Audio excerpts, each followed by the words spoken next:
పరలోకపు తండ్రి, ఈ ప్రత్యేకమైన సమయంలో దైవజనులు నాయన పాస్టర్ ప్రవీణ్ పాల్గొంటుండగా మీ సన్నిధి మాతో ఉంచండి.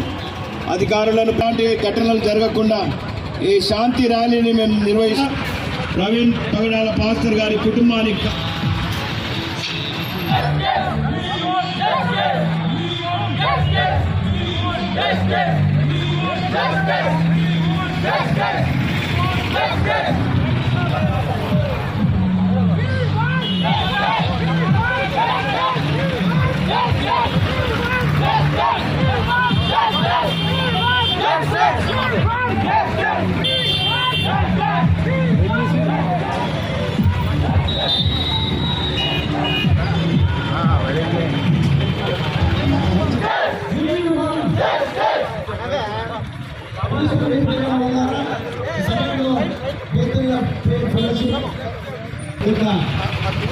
దారిని ఉద్దేశించి వారు మాట్లాడుతున్నా కోరుచున్నాను. ఒక సమయాన్ని ఫిలిప్ అన్నగిస్తున్నాను.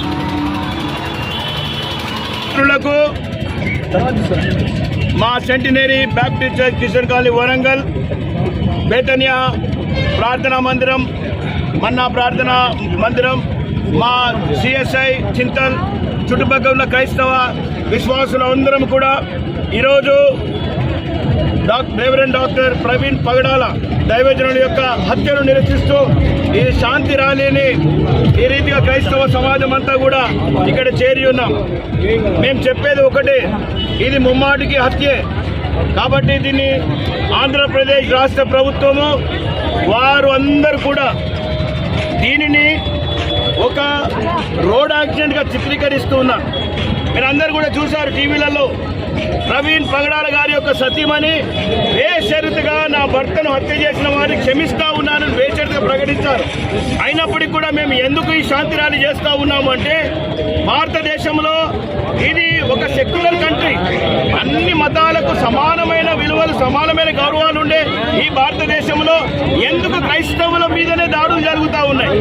క్రైస్తవ మతాన్ని లేక క్రైస్తవ ప్రబోధాలను ప్రబోధించే వారి మీద ఎందుకు ఇలాంటి హత్యారీత్యా లేక అగత్యాలు జరుగుతూ ఉన్నాయని మేము ప్రభుత్వాలను ప్రశ్నిస్తూ ఉన్నాం.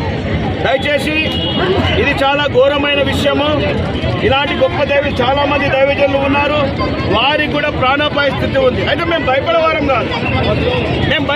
కాదు, మేము క్రీస్తు కొరకు హత్సాక్షులు అయ్యేవారు. కానీ దేవుని పరిశుద్ధ బైబిల్ గ్రంథం బైబిల్ ఏం ప్రబోధిస్తూ ఉందంటే, యేసుక్రీస్తు ప్రభుల వారు ఈ లోకానికి వచ్చింది మతం పుచ్చుకోమని రాలేదైన ఒక మార్గం, మానవుడిగా మానవత్వ విలువలు కాపాడుకుంటూ ఆ రీతిగా జీవించమని చెప్పాడు. కాబట్టి ఈ ప్రత్యేకమైన సమయంలో తెలంగాణ రాష్ట్ర ప్రభుత్వము, మన ముఖ్యమంత్రి వర్యులు, వారి కేబినెట్ వారు ఒక తీర్మానం చేసి ఆంధ్రప్రదేశ్ రాష్ట్రంలో ఉన్న ప్రభుత్వానికి సత్వరలో ఈ కేసును సిబిసిఐడికి అప్పగించి నరేంద్ర మోడీ వారి ప్రభుత్వానికి కూడా ఈ లేఖను రాసి త్వరలోనే దోషులను పట్టుకొని బేషరతుగా వారిని క్షమించాలని వారి సత్యమని చెప్పింది. కాబట్టి we will forgive.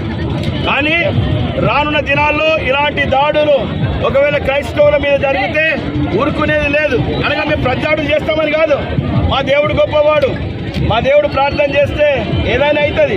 కానీ మేము అందరు క్షేమం కోరుతున్నాం. కాబట్టి దయచేసి అందరూ కూడా శాంతిగా ఉందాం, అందరం కూడా ఐక్యంతో జీవిద్దాం, ఐక్యంగా ఈ లోకంలో మనం అందరం బ్రతుకుదాం, అన్నదమ్ముల వలె ఉందాం.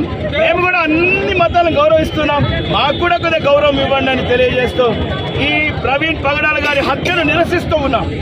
ఈ శాంతి ర్యాలీలో మేమందరం పాల్గొన్నాం. దయచేసి మీడియా మిత్రులకు మరొక మనవి, దయచేసి సత్వర న్యాయము ఈ లోకంలో ఎవరు న్యాయం చేయలేరు.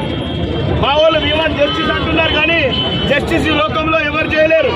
But God is a judge, దేవుడే న్యాయాధిపతి, ఆయనే న్యాయం చేస్తారు. కానీ దోషులు ఇక మీద క్రైస్తవుల మీద ఇలాంటి దాడులు జరగకుండా అరికట్టాలని క్రైస్తవ సమాజం పక్షాన మనం చేస్తూ ముగిస్తూ ఉన్నాను.